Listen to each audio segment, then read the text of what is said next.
Assalamualaikum warahmatullahi wabarakatuh. Alhamdulillahi wahda, wassalatu wassalamu ala rasulillah. Sahabat Fairy Channel, rahimakumullah. Pembahasan di video kali ini kita akan membahas bagaimana kondisi saat wafatnya iblis laknatullah alaih. Teman-temanku seiman yang dimuliakan Allah subhanahu wa ta'ala, kita tahu bahwa iblis adalah musuh kita semuanya sejak Adam diciptakan. Kemudian Allah subhanahu wa ta'ala memerintahkan iblis untuk sujud kepada Adam dan iblis pun menolak. Sehingga Allah subhanahu wa ta'ala katakan kepada iblis, "Ma mana'aka an tasjuda lima khalaqtu biyadi."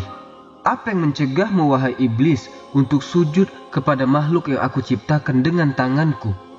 Maka iblis kemudian mengatakan, "Ana khairu minhu, khalaqtani min nar wa khalaqtahu min tin." Karena aku lebih baik, aku diciptakan dari api, sementara kau ciptakan dia dari tanah. Sejak itulah, maka permusuhan iblis, genderang perang dengan Adam dan anak cucunya akan terus berlangsung sampai hari ini. Bahkan sampai kiamat dibangkitkan. Bahkan diriwayatkan oleh Abdullah ibn Ahmad di dalam Zawaid Az-Zuhdi, dari Salam ibn Miskin, dia mengatakan Su'ila al-Hasan. Maksudnya, Hasan al-Basri rahimahullahu ta'ala, "Ya Aba Sa'id, hal yanamu iblis?" Wahai Aba Sa'id. Maksudnya di sini kunya Hasan al-Basri rahimahullahu ta'ala, pemimpin para tabi'in. Apakah iblis itu tidur sama dengan kita manusia? Maka Hasan al-Basri mengatakan, "Launama lawazatna lizalika roha."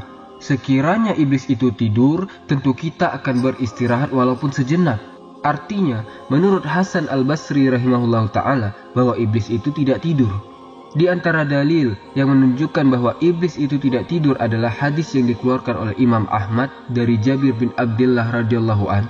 Nabi SAW bersabda bahwa singgasana iblis itu berada di tengah lautan, dan iblis setiap hari bahkan setiap waktu mengutus soroyak, tentara-tentaranya, yaftatinunan nas, mereka berusaha memfitnah manusia, fa'azamuhum indahu manzilatan, azamuhum fitnatan linnas. Dan pasukan yang dianggap mulia di mata iblis adalah yang paling besar fitnahnya bagi manusia.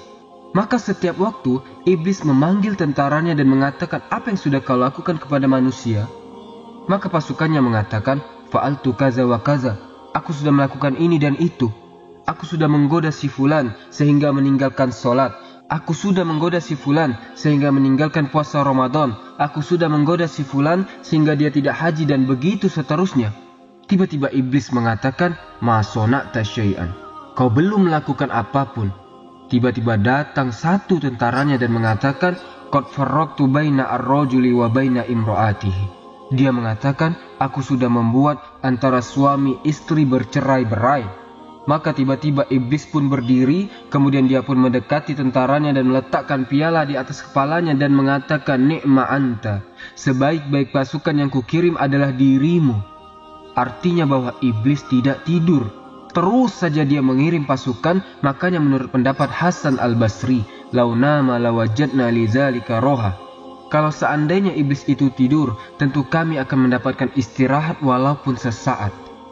Walaupun pendapat ini ada yang membantah, karena tidak tidur dan tidak mengantuk itu adalah sifat Allah Azza wa Jalla, la ta'khuzuhu sinatun wala naum.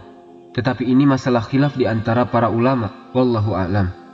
Tapi yang jelas bahwa iblis sebisa mungkin dengan berbagai macam cara, metode, dengan mengerahkan seluruh kekuatannya untuk menggoda kita anak Adam supaya menjadi pengikutnya dan sama-sama masuk ke dalam jahannam, na'udzubillah.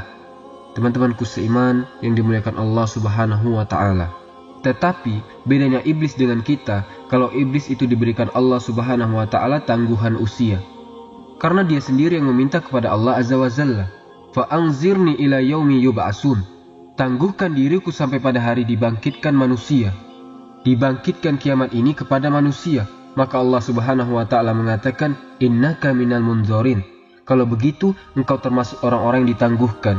Artinya, iblis diberikan usia oleh Allah azza wa jalla, usia yang panjang sekali, berbeda dengan Adam dan anak turunannya dibatasi usianya. Teman-temanku seiman yang dimuliakan Allah subhanahu wa ta'ala, lalu bagaimana iblis ini mati? Kapan dia mati? Bagaimana kondisi dia mati? Bagaimana malaikat maut mencabut nyawanya? Bagaimana dia merasakan kematiannya? Teman-temanku seiman yang dimuliakan Allah Subhanahu wa taala, Ahnaf ibn Qais suatu ketika datang ke kota Madinah. Dia hendak menemui Umar ibn Khattab radhiyallahu an. Tiba-tiba dia melihat ada halaqah yang sangat besar, banyak orang yang duduk di situ. Ternyata di halaqah itu yang sedang berbicara adalah Ka'ab al-Akhbar. Ia sedang berbicara di hadapan manusia. Maka Ahnaf ibn Qais itu ikut duduk di situ. Kemudian dia mendengarkan apa yang dikatakan oleh Ka'ab al-Akhbar radhiyallahu an. Dia mengatakan lamma hadara Adam al-wafat.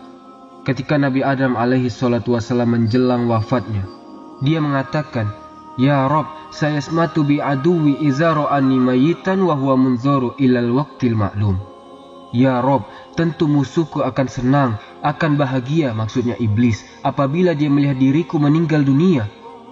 Sementara dia ditangguhkan usianya sampai waktu yang ditentukan dirimu. Maka Allah Subhanahu wa ta'ala katakan, "Ya Adam, wahai Adam, tenang saja, kematianmu engkau akan langsung masuk ke dalam surga. Akan tetapi si iblis itu akan diakhirkan sampai batas waktu agar dia merasakan sakitnya dengan jumlah orang-orang yang pertama sampai terakhir bagaimana orang-orang merasakan kematian. Itulah yang akan dirasakan iblis kelak." Kemudian Adam mengatakan kepada malakul maut, "Sifli kaifa tudikuhul maut." Sifatkan kepadaku bagaimana dia merasakan kematian. Falamma wasofahu, ketika malaikat maut mensifatkan kepada Adam bagaimana kematian iblis, maka Adam mengatakan, "Robbi hasbi hasbi, cukup ya Rob, cukup ya Rob." Maka ketika itu manusia yang hadir di halaqah Ka'ab al-Ahbar pun kemudian menangis. Mereka mengatakan, "Ya Aba Abdurrahman, hadisnya kaifa yazukul maut." Wahai Aba Abdurrahman, ceritakan kepada kami bagaimana iblis merasakan kematian. Tetapi Ka'ab al-Akhbar enggan untuk menceritakannya. Sehingga manusia merengek-rengek kepada Ka'ab al-Akhbar ini agar diceritakan bagaimana kematian iblis kelak. Maka dia pun menceritakan dan mengatakan, ketika dunia sudah berada di akhir-akhir dan tiupan sangkakala sudah dekat dan siap ditiupkan, tiba-tiba sebagian manusia mereka sedang berdiri di pasar-pasar mereka. Sebagian mereka sedang bertengkar, sebagian mereka sedang berjual beli, sebagian mereka sedang berbincang-bincang. Tiba-tiba kemudian mereka mendengar suara guntur yang menggelegar, maka separuh dari makhluk pun pingsan dan mereka tidak sadar kecuali 3 hari.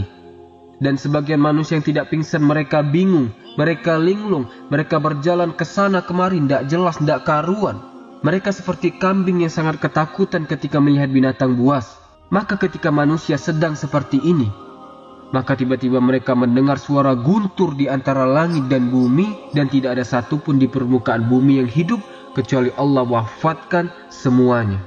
Maka ketika dunia sudah tidak ada lagi, watafna dunia, wala yabqa adaniyun, wala jinniyun, wala saitonun, wala wahsun, wala dabbatun. Ketika dunia sudah hancur, tidak ada yang hidup, apakah Bani Adam, apakah kalangan jin dan syaitan, apakah kalangan binatang-binatang, baik binatang buas ataupun jinak, semua sudah mati. Maka tiba-tiba iblis, dia masih hidup.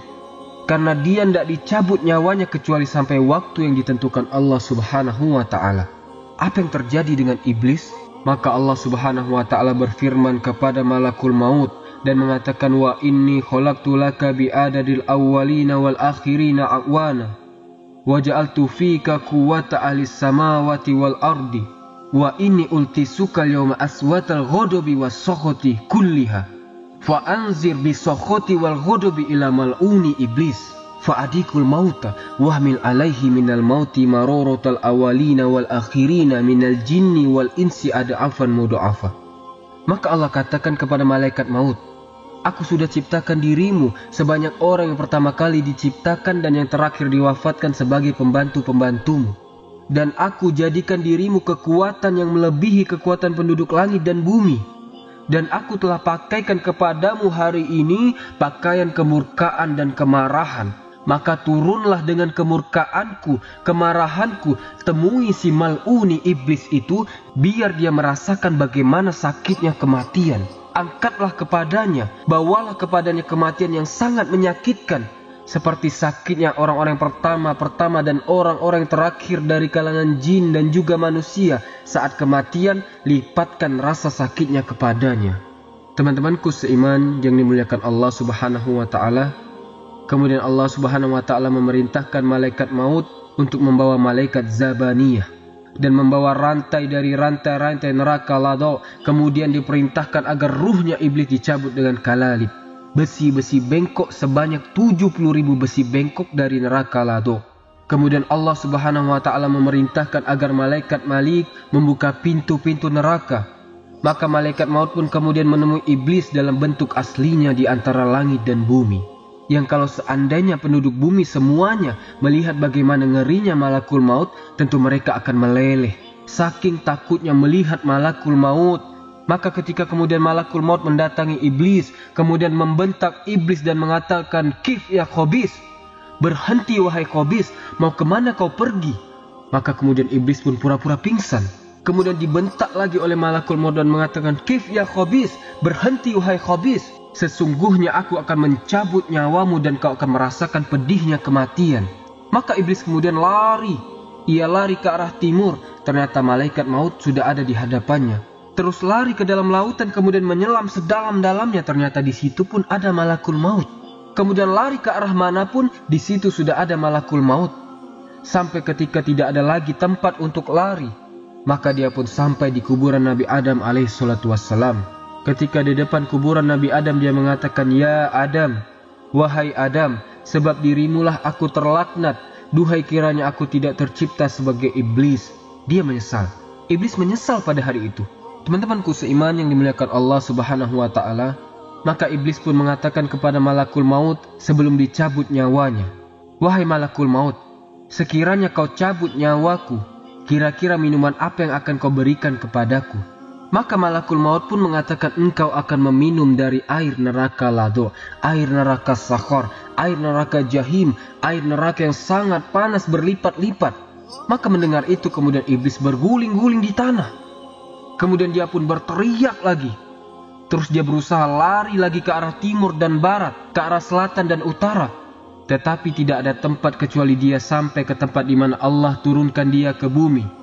Maka malakul maut pun kemudian mencabut nyawanya dan dia merasakan sakit, seolah-olah rasa sakit yang dikumpulkan dari setiap sakit manusia dan jin saat dicabut nyawanya, mulai dari yang pertama hidup sampai yang terakhir mati. Itulah yang dirasakan si iblis di detik-detik kematiannya. Teman-temanku seiman yang dimuliakan Allah Subhanahu wa Ta'ala, kisah ini terdapat dalam Tanbih Al-Ghafilin bi ahadis Sayyidil Anbiya wal Mursalin dari Abi Lais As-Samarkandi Al-Hanafi yang wafat pada tahun 373 Hijriah. Akan tetapi riwayat ini riwayat yang tidak ada sanadnya, riwayat yang tidak jelas sanadnya. Boleh jadi ini riwayat Israiliyat, karena yang meriwayatkannya Ka'ab Al-Akhbar. Dan Ka'ab Al-Akhbar ma'ruf dahulunya adalah seorang pendeta yang masuk Islam di zamannya Umar bin Khattab, sehingga banyak mengkisahkan tentang kisah-kisah Israiliyat. Artinya tidak bisa dijadikan hujah tentang kisah ini. Karena para ulama ketika mentafsirkan Al-Quran ila yaumil waqtil ma'lum, bahwa iblis itu akan diwafatkan sampai waktu yang ditentukan, sebagian mereka mengatakan bahwa hari itu adalah hari kebangkitan pada tiupan yang kedua, baru iblis diwafatkan. Ada juga yang mengatakan bahwa yang dimaksud ila yaumil waqtil ma'lum adalah pada tiupan yang pertama, dan ini yang sahih.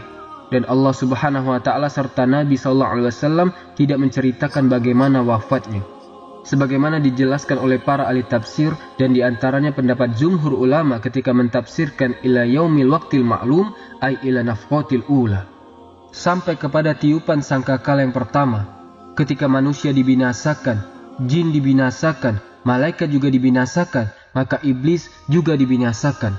Lalu bagaimana wafatnya? Wallahu a'lam. Apakah seperti yang saya kisahkan tadi? Maka saya katakan kisah yang saya kisahkan tadi adalah kisah Israiliyat yang tidak bersanad. Bagaimana wafatnya? Wallahu a'lam. Yang jelas Allah Subhanahu wa Ta'ala lebih paham dan lebih tahu bagaimana dia mencabut nyawa iblis laknatullah alaih. Semoga video ini bermanfaat. Subhanakallahumma wa bihamdika asyhadu an la ilaha illa anta astaghfiruka wa atubu ilaik. Assalamualaikum warahmatullahi wabarakatuh.